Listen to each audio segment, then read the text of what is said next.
Bom dia, turma. Dando prosseguimento ao estudo de funções orgânicas hidroxiladas.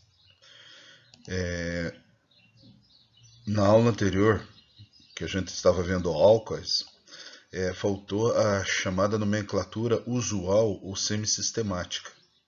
Tá? Essa nomenclatura aqui, que eu não sei se vocês lembram, os aletos também tinham.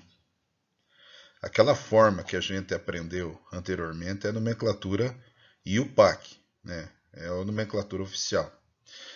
Agora, vamos começar aí essa aula com a nomenclatura semissistemática. Então vejam aqui, pessoal, nós temos esses álcoois, tá?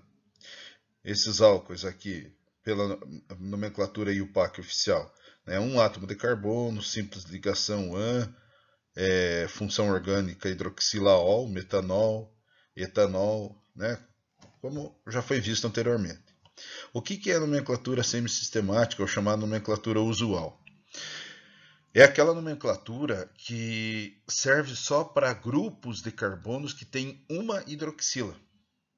Ou seja, você vai pegar aqueles radicais orgânicos lá, que tem atrás da tabela periódica, que eu pedi para vocês memorizarem, e é importante memorizar, e vocês vão colocar à frente o nome álcool, o radical, que é o radical metil, e por ser álcool, a extensão ico. Então vai ficar álcool metílico. Essa é a nomenclatura usual, ou semissistemática. Aqui, ó, vamos fazer a segunda juntos. Então, qual é esse grupo aqui, esse radical? É o radical etil. Tem hidroxila, né? Aqui, ó, tem a hidroxila. Então vai ficar álcool, álcool, etil, extensão ico, álcool etílico. Tudo bem? O nome desse radical aqui, ó. Desse radical aqui, que tem a valência, são 3 átomos de carbono e a valência está no carbono secundário, no carbono do meio. Pode ser chamado de sec-propil ou isopropil. Então o nome do composto vai ficar álcool isopropílico. Então essa é a nomenclatura usual. Lembrando vocês que é necessário nós sabermos as duas, tá? Principalmente de álcool. De haletos não tem aquela necessidade de saber as duas. Sabendo a oficial tá bom. Agora de álcool é interessante vocês saberem as duas, porque as duas caem assim com a mesma frequência. Os álcoois com cadeias de até 3 átomos de carbono são solúveis em água para qualquer proporção, ou seja, apresentam solubilidade infinita. Por outro lado, o aumento da cadeia carbônica faz com que a parte apolar da molécula seja significativa. Em consequência, há uma redução considerável da solubilidade de água. O que ele está falando aqui? Veja, turma, eu tenho os álcoois e à medida que vai aumentando o número de átomos de carbono, até o terceiro aqui, todos esses álcoois têm solubilidade infinita. Se você colocar 50% de um álcool desse, 50% de água, eles vão formar uma mistura homogênea. Vão ser miscíveis, né? Agora, a partir do momento que vai aumentando cada vez mais essas cadeias carbônicas aqui, vai aumentando a fração chamada fração apolar. E essa fração apolar faz com que se reduza a solubilidade desses álcoois em água. Vocês lembram lá que a gasolina, que é só formado por hidrocarbonetos, né? Tira a hidroxila aqui, né? O resto aqui é hidrocarboneto, fração da gasolina. A gasolina ela não se mistura em água, tá? Por quê? Porque as moléculas são moléculas apolares. As ligações lá são as forças de London, forças de Van der Waals, de polo induzido, de polo, né? São as forças de interações, as interações intermoleculares, tá? Então, quanto maior a cadeia apolar, no caso, né, vai ocorrer de menor solubilidade. Porque A água, ela faz ligações por pontes de hidrogênio. Aquelas moléculas polares, né, que fazem interações por pontes de hidrogênio, onde eu tenho o hidrogênio ligado ao oxigênio, e essa interação ela é bastante forte.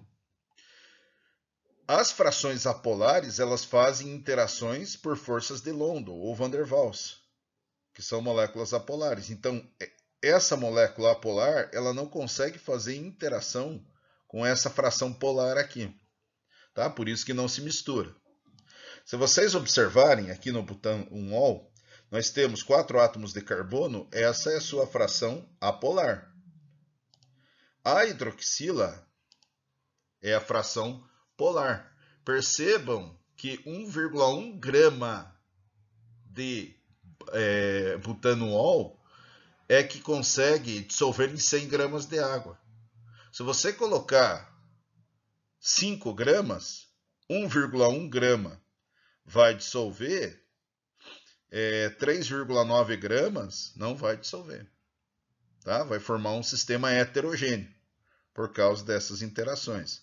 É interessante lembrar também que o etanol ele é considerado uma substância anfifílica. O etanol é o combustível, né?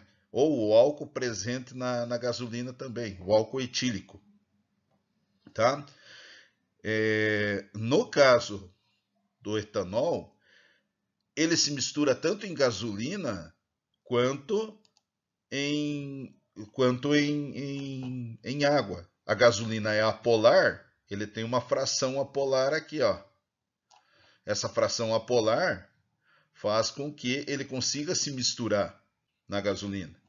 Só que ele tem uma fração polar também, que faz com que ele consiga se misturar em água. E a força de atração pelas moléculas de água vai ser maior, porque a interação de ligações de hidrogênio são maiores. Ok, pessoal?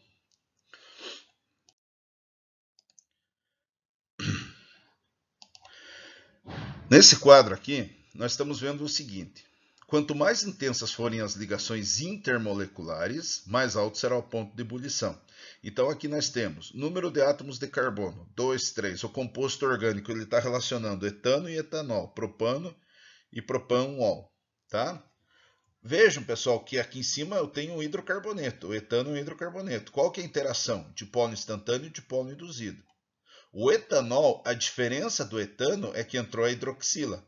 E a hidroxila faz ligação de hidrogênio. A ligação de hidrogênio é uma ligação intermolecular mais forte.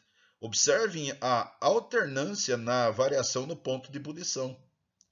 Então, o etano, o ponto de ebulição dele é menos 89 graus Celsius, ou seja, o etano, a condição ambiente de 25 graus Celsius, ele se comporta como um gás. O etanol, por ter a hidroxila, né, em 2 átomos de carbono, vai formar interações de hidrogênio entre as suas moléculas, ligações de hidrogênio, e o ponto de ebulição vai ser para 78 graus Celsius, o que é a condição de 25 graus Celsius, ele se comporta como um líquido. São moléculas muito parecidas, com diferença de hidroxila, e essa hidroxila é que faz essas ligações de hidrogênio se tornarem mais fortes. Vejam o propano e o propanol. Também, propano, dipolo instantâneo, dipolo induzido, ou forças de London, ou ligações de Van der Waals, forças de Van der Waals. O propano, em relação ao etano, aumenta o seu ponto de ebulição porque aumenta um carbono na cadeia. Aqui, comparando o etano e o propano, 2 hidrocarbonetos. Esse aqui tem um carbono a mais na molécula, aumentou o ponto de ebulição. Agora, relacionando com o propanol, que tem uma hidroxila ligada, né, percebam que existe um salto aqui no ponto de ebulição. Né? Então, assim, né, pessoal? Outra coisa aqui é a gente verificar o álcool. Se você pega o metanol, o etanol, o propanol, o butanol, a massa molecular dos compostos vai aumentando. À medida que a massa molecular de um álcool vai aumentando o seu ponto de ebulição. Tome cuidado para não confundirem com solubilidade, tá?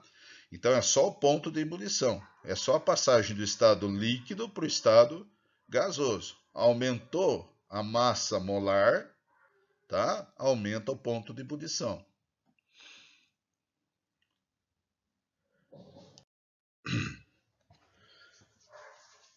Turma, segunda função orgânica hidroxilada, enol.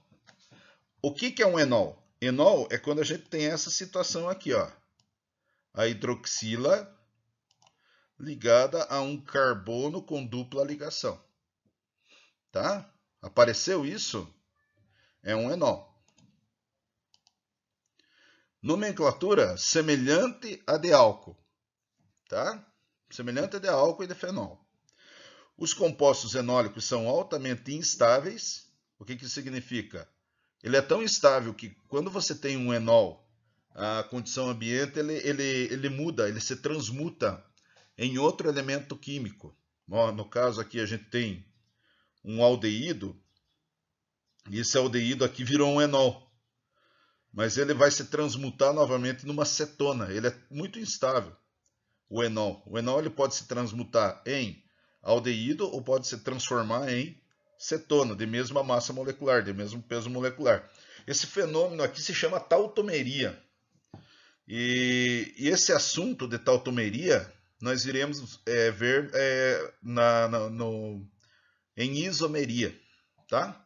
Mas enol, pessoal, é importante vocês saberem que a hidroxila está ligada a um carbono com dupla ligação, tá? Pode ser cadeia aberta ou pode ser cadeia fechada. Os nomes aqui para vocês observarem: etenol, né, hidroxila ligada ao carbono que tem dupla ligação. Prop-1-en, então no carbono 1 tem a dupla ligação. Prop-1-en, 1-ol, tá errado isso aqui, né? A hidroxila está no carbono 2 aqui no caso, tá? Então é prop-1-en, 2-ol. Tem que corrigir isso aí. Aqui é 2.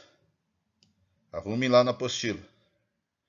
2-ol, né? Carbono 1, carbono 2. Tá? E aqui, né, nós temos prop-1, 2-ol. Certo? Eles colocaram a mesma molécula aqui, ó. Certo? Essa hidroxila era para estar nesse primeiro carbono. Erro de impressão. E os fenóis é quando eu tenho a hidroxila ligada ao anel benzênico, tá? Isso é fenol. Então, como as outras funções hidroxiladas, os fenóis são compostos obtidos pela substituição de pelo menos um átomo de hidrogênio pelo grupo hidroxila. A diferença quanto às funções álcool e enol é que o grupo funcional do fenol está ligado diretamente ao anel benzênico. Então, se eu tenho hidroxila ligado ao anel benzênico, eu tenho fenol. Fenol, a gente tem que lembrar do seguinte, pessoal, isso aqui é o hidroxibenzeno, tá? Então você tem a hidroxila ligado ao benzeno, tá? Hidroxibenzeno. Se tiver duas hidroxilas, você vai colocar a posição que essas hidroxilas estão. Então, posição 1, 2, de duas hidroxilas, hidroxibenzeno. Ou posição 1, 3, de hidroxibenzeno. Ou posição 1, 4, de hidroxibenzeno. Né? E quando tem um radical metil, ele pode receber também o nome hidroxitolueno, porque o CH3 ligado ao radical metil aqui é tolueno. Todo esse composto aqui, ó, é chamado de tolueno, tá? Então fica 2, por que 2 hidroxi? Porque no carbono 1 tem o radical metil que já faz parte do tolueno. Então, 2-hidroxitolueno. Outro nome que pode receber, e que está certo também a gente escrever, é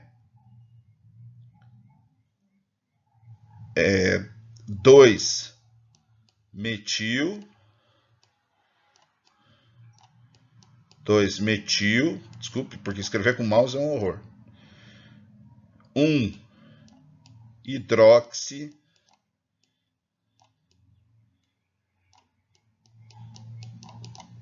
benzeno. Tá? Esse nome também É correto. Beleza, pessoal? Próxima aula, os exercícios.